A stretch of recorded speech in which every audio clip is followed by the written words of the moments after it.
Thanneermukkom bund. 1400 metre നീളമുള്ള കേരളത്തിലെ ഏറ്റവും വലിയ ബണ്ട് വേമ്പനാട്ടു കായലിൽ സ്ഥിതി ചെയ്യുന്നു. കേരളത്തിൽ എത്തുന്ന ഏതൊരു സഞ്ചാരിയും നിശ്ചയമായും കാണണമെന്ന് കരുതുന്ന ഒരു കാഴ്ചയാണ് തണ്ണീർമുക്കം ബണ്ട്.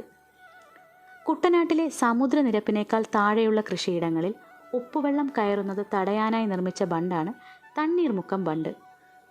നിർമ്മാണം 1958 ആരംഭിച്ച് 1975 പൂർത്തിയാക്കി. വടക്ക് വെച്ചൂർ മുതൽ തെക്ക് തണ്ണീർമുക്കം വരെ വേമ്പനാട്ട് കായലിന് കുറുകെയാണ് ഇത് പണിഞ്ഞിരിക്കുന്നത്. ഡിസംബർ മാസത്തിൽ ഷട്ടറുകൾ താഴ്ത്തുകയും മെയ് മാസത്തിൽ ഉയർത്തുകയും ചെയ്യുന്നു. കുട്ടനാട്ടിലെ ജനങ്ങളുടെ പ്രധാന ഉപജീവന മാർഗം കൃഷിയാണ്. നെല്ല് ഒരു പ്രധാന കാർഷിക വിളയാണ്. കുട്ടനാടിന് കേരളത്തിൻ്റെ നെല്ലറ എന്നുകൂടി പേരുണ്ട്. പഴയ കാലത്തെ ഇരിപ്പു അഥവാ വർഷത്തിൽ 2 പ്രാവശ്യം കൃഷി ഇറക്കുന്ന സമ്പ്രദായം മാറ്റി ഇന്ന് മുപ്പു സമ്പ്രദായമാണ് കൂടുതൽ. വർഷത്തിൽ 3 വിളവെടുപ്പ്. വേമ്പനാട്ട് കായലിന് സമീപമുള്ള വലിയ കൃഷിസ്ഥലങ്ങളിൽ പലതും കായൽ നികത്തി ഉണ്ടാക്കിയവയാണ്. മുൻപ് മഴക്കാലത്ത് മലകളിൽ നിന്ന് വരുന്ന വെള്ളം മാത്രമേ കൃഷിക്ക് അനുയോജ്യമായിരുന്നുള്ളൂ.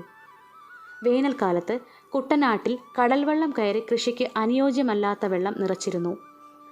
കായൽ ജലവും കടലിലെ ഉപ്പുജലവും ചേർന്ന ഈ വെള്ളത്തെ ഓരുവെള്ളം എന്നാണ് പറയുന്നത്. മുൻപ് കടലിൽ നിന്നും വേമ്പനാട്ട് കായൽ വഴി കുട്ടനാട്ടിലേക്ക് ഓരുവെള്ളം കയറി നെൽകൃഷിയും മറ്റും നശിക്കുക സാധാരണയായിരുന്നു. കേരളത്തിലെ 2 മഴക്കാലങ്ങളോടനുബന്ധിച്ച് വർഷത്തിൽ 2 കൃഷി മാത്രമേ അക്കാലത്ത് സാധ്യമായിരുന്നുള്ളൂ.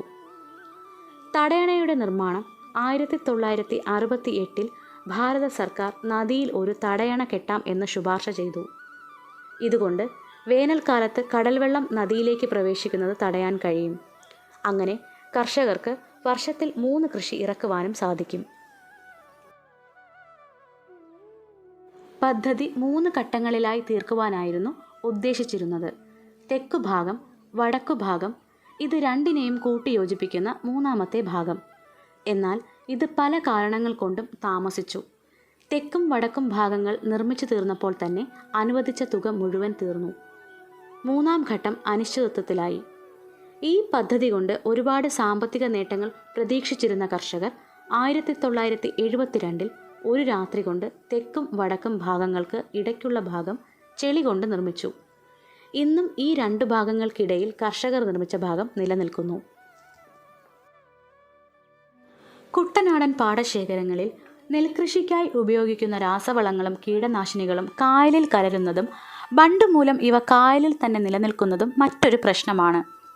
ഇത് കായലുകളിലെ സസ്യങ്ങളുടെയും ജലജീവികളുടെയും ജനിതക ഘടനയിൽ മാറ്റം വരുത്തുന്നതിന് കാരണമായിട്ടുണ്ടെന്ന് പറയപ്പെടുന്നു. കുട്ടനാട്ടിലെ വിനോദസഞ്ചാര വികസനം മൂലം ധാരാളം ഹൗസ് ബോട്ടുകൾ കായലുകളിൽ സഞ്ചരിക്കുന്നു. തൽഫലമായി കായൽ മലിനമാകാൻ കാരണമായിട്ടുണ്ടെന്ന് ചില കോണുകളിൽ നിന്നും അഭിപ്രായമുയർന്നു. എന്നിരുന്നാൽ തന്നെയും വർഷത്തിൽ 3 തവണ കൃഷി നടത്താൻ ഇതുകൊണ്ട് സാധിക്കുന്നു. ഇന്ന് തണ്ണീർമുക്കം ബണ്ടിൻ്റെ മനോഹരമായ കാഴ്ചയാണ് നിങ്ങളുമായി പങ്കുവയ്ക്കുന്നത്.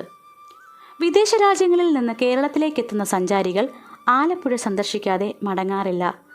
അതിൽ അവർ പ്രധാനമായും കാണുന്ന ഒരു പ്രദേശമാണ് Thanneermukkom bund.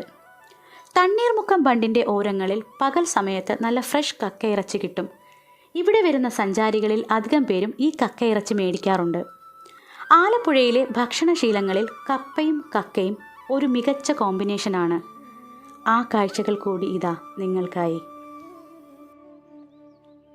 Thanneermukkambund, the largest bund in Kerala, located on the Vembanad Lake. Thanneermukkambund is a must-visit for any traveler visiting Kerala. The Thanneermukkambund is a bund built to prevent saltwater intrusion in farms below sea level in Kutanad. Construction began in 1958 and was completed in 1975. It is built across the Vembanad Lake from Bekkur in the north to Thanneermukkam in the south. The shutters are lowered in December and raised in May. Agriculture is the main source of livelihood for the people of Kutanad. Paddy is an important agricultural crop. Kutanad is also known as the paddy field of Kerala. The old 2-crop twice-a-year cropping system has been replaced by the present 3-crop system, 3 harvests per year. Many of the large farms near Vembanad Lake are made up of backwaters.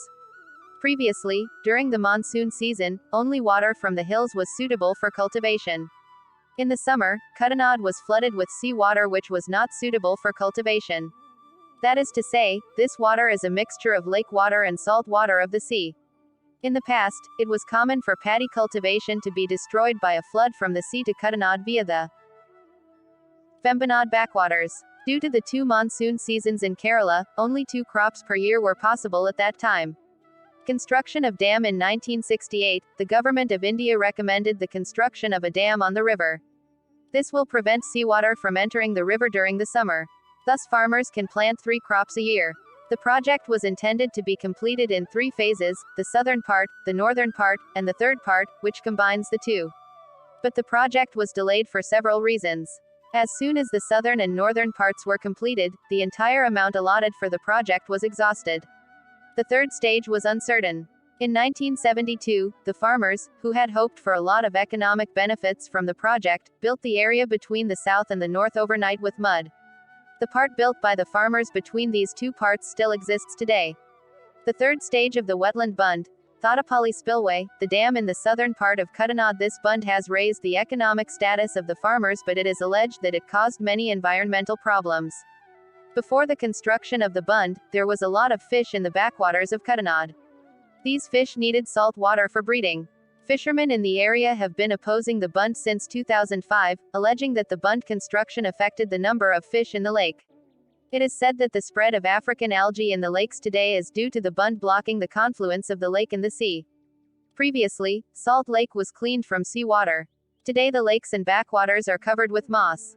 In addition, due to the obstruction of the flow, the backwaters started getting polluted due to the accumulation of waste in the backwaters. Bioplastic waste dumped into the lake by humans also increases the level of this pollution. Another problem is that the fertilizers and pesticides used for paddy cultivation in the Kuttanad paddy fields are mixed in the lake and they remain in the lake due to the Bund. This is said to have led to changes in the genetic makeup of the flora and fauna of the lakes. Due to the tourism development in Kuttanad, many houseboats are plying in the backwaters, resulting in pollution of the backwaters. However, it is possible to cultivate 3 times a year. Today I am sharing with you a beautiful view of the waterfront Bund. Tourists visiting Kerala from abroad do not return to Alappuzha without visiting Thanneermukkambund. You can get good fresh shellfish during the day in one of the waterfront bunds, and most of the tourists who come here buy this shellfish. Kappa and Kaka are a great combination of food habits in Alappuzha. If you are watching this channel for the first time, please subscribe and like. We look forward to hearing from you and your valuable comments and suggestions. With love, Team Sahyaputhran.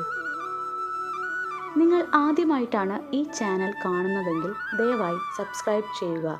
കൂടെ ലൈക്കും ഷെയറും നിങ്ങളുടെ അഭിപ്രായങ്ങളും നിർദ്ദേശങ്ങളും ഞങ്ങൾ പ്രതീക്ഷിക്കുന്നു. സ്നേഹത്തോടെ team സഹ്യപുത്രൻ.